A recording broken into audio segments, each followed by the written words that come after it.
touched on the manual.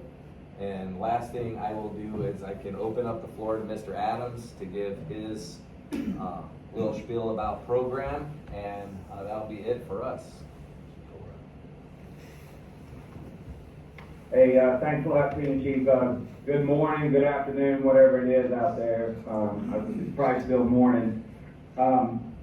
Not a lot to touch on after that spiel. It was a pretty good deal there. I guess what I'd like to tell the group is that, you know, up here in the Puzzle Palace headquarters, Coast Guard political world, you know, I've got to brief DCMS in a couple weeks. I just briefed them on basically the health of the CS rating and where we are in our recruiting and retention efforts. And like Senior Chief Wright said, we're about 152 short, probably projected to be another 30, so roughly 180 to 200. And I think what you said, the last class or this upcoming class has 4 students in it. It's not looking good.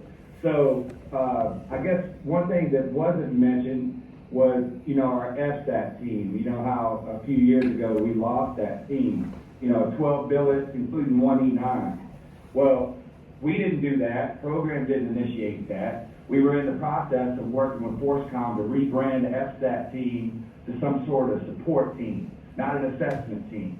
And while we were in the process of doing that, DCMS, Admiral McAllister, who's no longer with us, at least active duty, he just took those 12 billets and put them in a billet locker.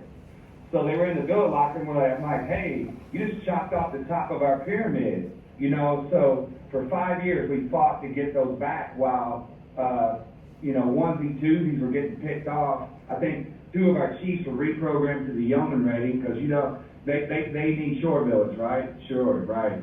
So we fought like hell to get those billets back, and most of you probably saw the solicitation message that Mr. Wernicke sent out for the field support branch, which we pulled those billets back. I believe, what was it? There's 5 to 6 billets that we got. We got our E9 back, so that's very helpful.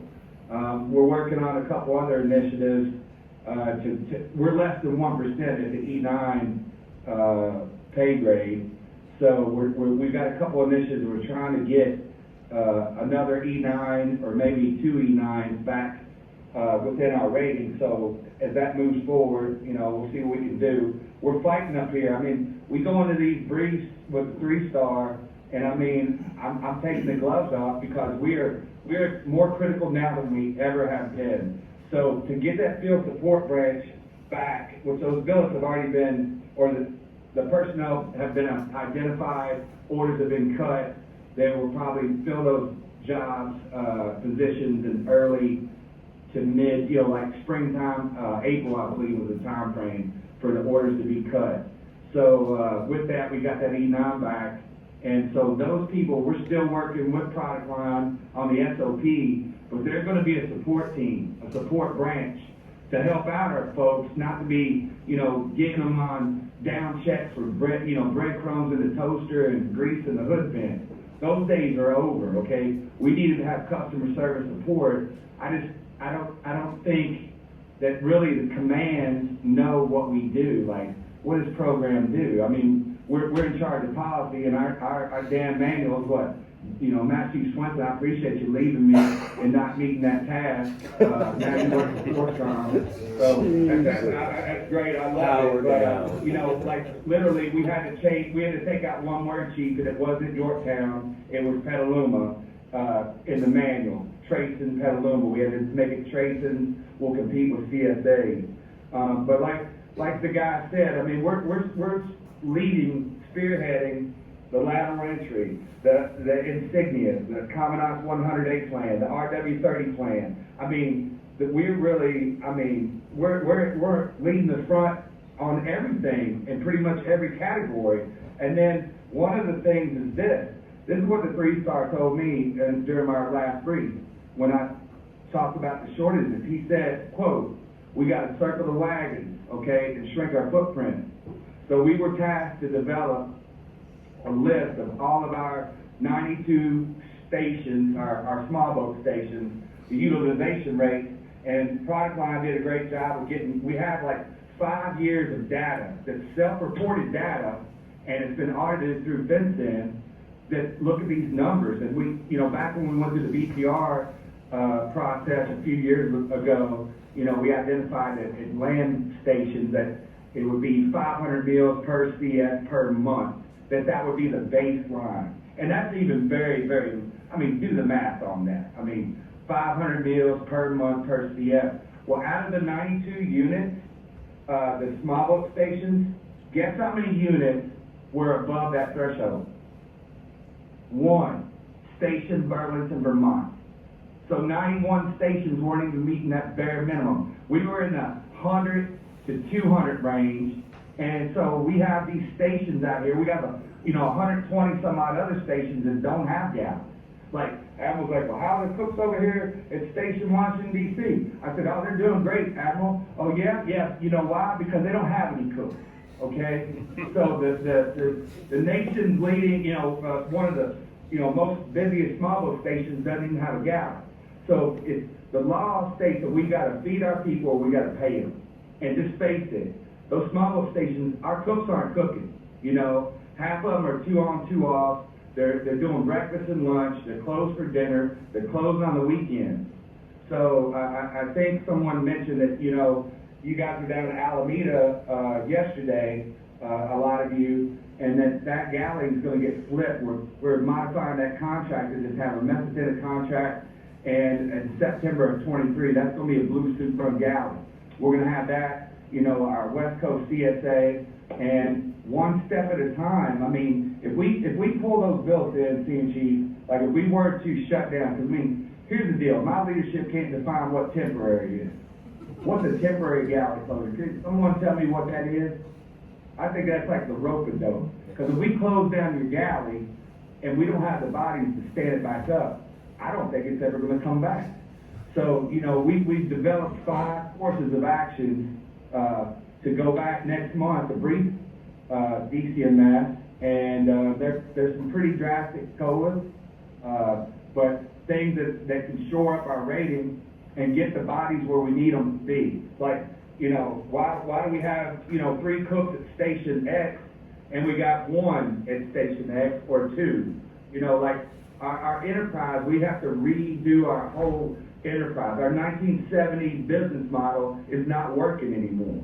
So there's going to be a lot of things coming down, and all we can do is throw it up to leadership, because we're not the decision makers, but we are the SMEs, the subject matter experts. We are the program, but we're working closely with product line. We get that field support branch stood up. They're going to be proactively reaching out to our units where they can monitor like what their inventory looks like. Like, we're still doing, we basically, between product line and program, have absorbed what SAT team used to do.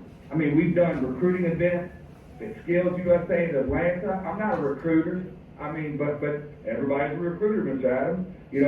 We did the Pro Start DC. We've been Providence, Dallas, Las Vegas.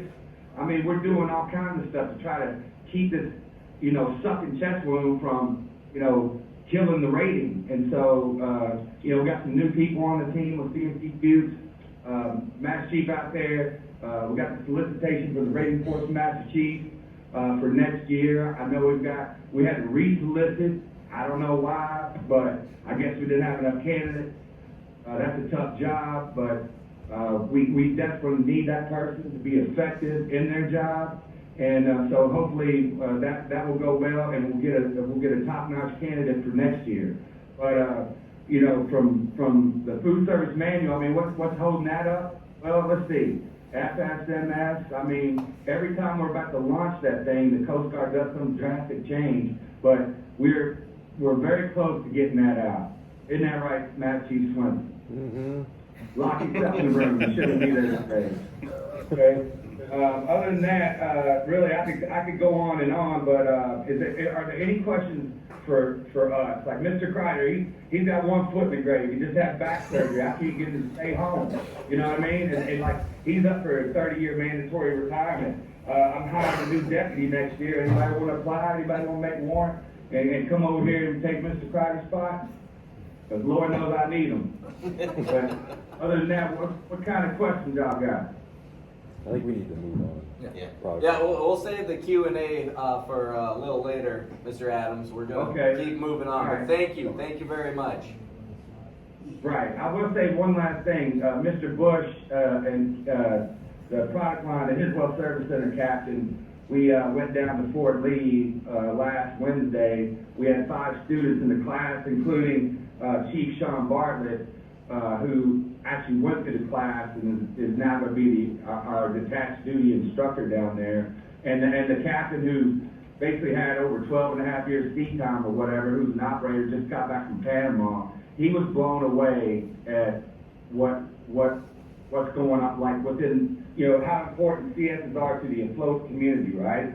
So I'll just say this, like if we have to close some galleys, okay, we're not giving up them landfills. I'll fight to the bitter end, we're not giving up any landfills, okay? So I wanna make that clear, but you know, why do we have CSs, Mr. Adams? Oh, because we got these things called cutters, Admiral, and they go out for 3 to 6 months or longer at a time, and people gotta eat, food is around.